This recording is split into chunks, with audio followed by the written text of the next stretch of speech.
Hello friends, I am Aprati. Welcome back to our channel plants space. अभी 20 नवंबर को हमने आपसे एक वीडियो शेयर की थी जिसमें हमने आपको दिखाया था कि हमारा लास्ट ईयर का मैरीगोल्ड का यानी गेंदे का पौधा था, उन पर इस साल भी फूल आए और वो जो फूल थे उनसे सीड्स भी बन गए और तुरंत हमने उन सीड्स को कलेक्ट किया और हाथों हाथ उनको ग्रो भी किया। तो वीडियो आप डिस्क्रिप्शन बॉक्स में चेक कर सकते हैं। तो उस वीडियो में रिजल्ट नहीं दिखाया था, लेकिन कुछ ऐसी बातें भी शेयर की थी जो आपके लिए हेल्पफुल रहेंगी, तो ज़रूर चेक कीजिएगा। तो अब उसका रिजल्ट यानी अपडेट आपसे शेयर करेंगे और अब आप देख सकते हैं कि धीरे धीरे उन जितने भी सीड्स हमने ग्रो किए थे उसमें जर्मिनेशन स्टार्ट होने लगी है।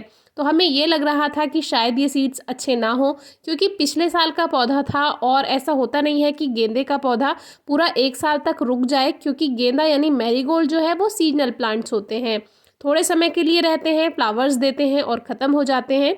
लेकिन हमारा जो फ्रेंच मैरीगोल्ड था वो पूरे 1 साल रहा, जो कि देखकर बहुत अच्छा लगा। और रहा नहीं, उसमें फ्लावर्स भी आए यानी फ्लावरिंग भी हुई और उनको हमने पौधे पर बने रहने दिया, यानी कि सूखे फूल नहीं हटाए, तो उन पे सीड्स भी बनते रहे। और फिर उन सीड्स को कलेक्ट किया और फिर उनको हाथों हाथ ग्रो भी किया, जो कि आप ही के सामने किया था। देखिए, मॉर्निंग ग्लोरी का भी एक साइड में प्लांट लगा हुआ है जो कि उस समय काफ़ी छोटा था।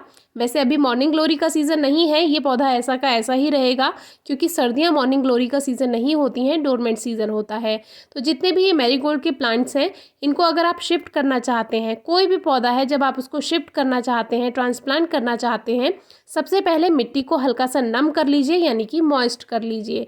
मिट्टी में नमी रहेगी तो जो पौधा है, सीडलिंग है, वो पूरा का पूरा रूट्स के साथ ऐसे ही आ जाएगा। और जैसे हम केक का पीस कट करते हैं, हमने आपसे कई बार कहा है, चारों तरफ से उसको नाइफ की हेल्प से यानी चाकू की हेल्प से इस तरह से कट लगा लीजिए, जिससे जो मिट्टी है वो जैसे केक का एक टुकड़ा होता है, बिल्कुल ऐसे ही आ जाती है और रूट्स पर से मिट्टी नहीं हटती है। अब आप इस पौधे को उठाकर कहीं भी शिफ्ट कर सकते हैं, ट्रांसप्लांट कर सकते हैं। तो फिलहाल एक ये हिबिस्कस का यानी गुड़हल का पॉट है, तो इसी में ही इसको शिफ्ट करके आपको दिखा देते हैं। तो देखिए, ऐसे का ऐसा रखना है और साइड से मिट्टी को इस तरह से लगा देना है। तो इस तरह से प्लांट स्ट्रेस में भी नहीं जाता है। ये काम आप छोटे पौधे या बड़े पौधे किसी के भी साथ कर सकते हैं।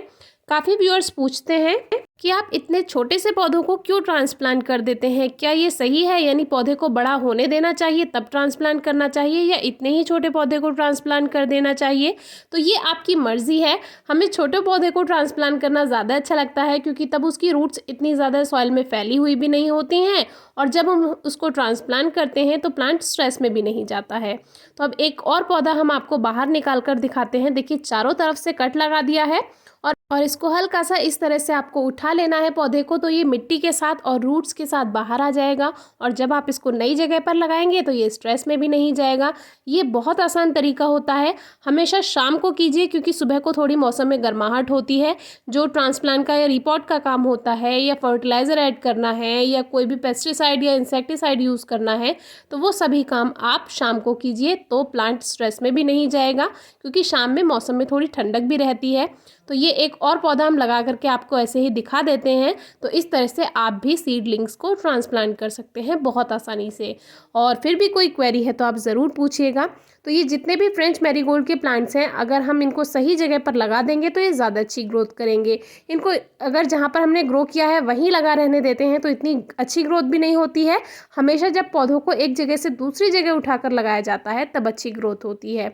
और यहाँ से जहाँ जगह खाली हो गई है, यहाँ पर फिर से मिट्टी को वापस से भर देते हैं। जो बाकी की सीडलिंग्स हैं वो थोड़ा इससे डिस्टर्ब नहीं होंगी और थोड़ी सेट हो जाएंगी। तो इनको जब हमें यहाँ से हटाना होगा और कहीं नई जगह पर लगाना होगा तब हम इसको लगा देंगे।